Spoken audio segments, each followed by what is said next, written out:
the interruption. We'll get back to the hockey right away. I just needed to tell you guys that, well, let me put it this way. This was our first road trip, right? And as is the case with so many firsts, the first dates, something was bound to go wrong, right? It just happens that way.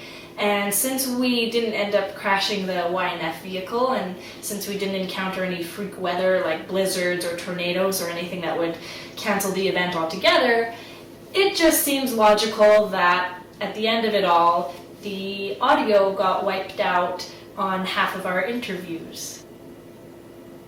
So my apologies, and here's a voiceover recap of all those great interviews that we did get on camera, just not through the microphone.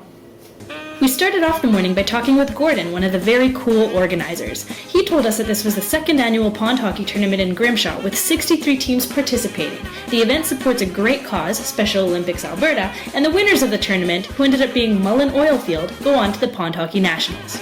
Next, I had a chat with the power players behind the concession stand and learned that hot dogs were definitely the #1 seller. Following this was a check-in with Autumn, the paramedic who had no serious injuries to report, thank goodness.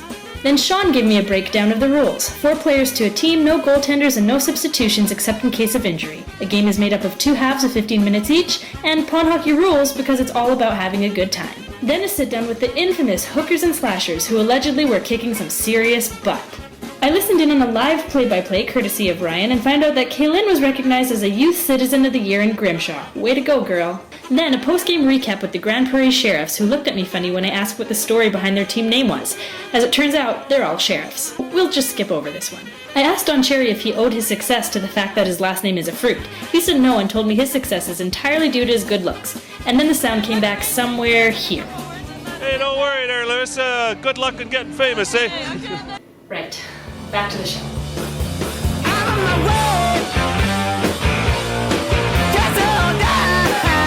Volunteers have just stepped up so much, like setting everything up, because I know it's a lot more work this year with all the new teams and more rinks and everything like that, so they've done an awesome job. We're here with Mr. Mayor, Mayor of Grimshaw. Last year was the first year, and it's doubled in size already, and we're looking forward to bigger things over the next few years to come. It's pretty exciting event.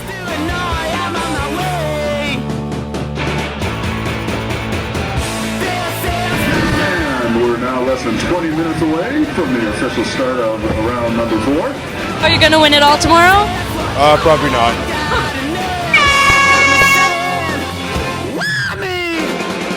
We're offering a young and free checking account for people ages 17 to 25. So how does it sound to you if you have a free checking account with no service charges whatsoever? No charges would be awesome. That'd be great. The more free stuff, the better, right?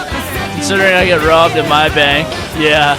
That's probably pretty good. It just goes to show you what can happen when you submit an event to the calendar.